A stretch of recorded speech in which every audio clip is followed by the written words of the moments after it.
স্বৈরাচার ও তাদের দোসরদের বিচারের পাশাপাশি দল হিসেবে আওয়ামী লীগের বিচার দাবি করেছেন গণসংহতি আন্দোলনের প্রধান সমন্বয়কারী জোনায়েদ সাকি।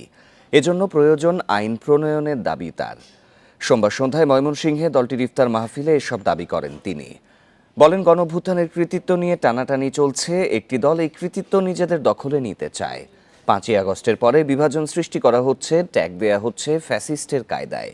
এতে স্বৈরাচারের ফেরার পথ তৈরি হতে পারে। যারা বিভাজন তৈরি করবে তাদের শত্রু হিসেবে চিহ্নিত করতে হবে বলেও উল্লেখ করেন তিনি। আরও বলেন, সংবিধান সংস্কারের জন্য এই সংক্রান্ত পরিষদের নির্বাচন দিতে হবে। এই ঈদে জামা জুতো অ্যাক্সেসরিজের ডিসকাউন্ট। এই যে জুলাই আগস্ট সহ 15 বছরে যে গুম খুন হত্যাকাণ্ড, নির্বিচার হত্যাকাণ্ড হয়েছে, লুণ্ঠন হয়েছে, সেইটার জন্য আওয়ামী লীগের নেতা কর্মী শেখ হাসিনা সহ যারা দায়ী তাদের সকলকে বিচারের আওতায় আনতে হবে।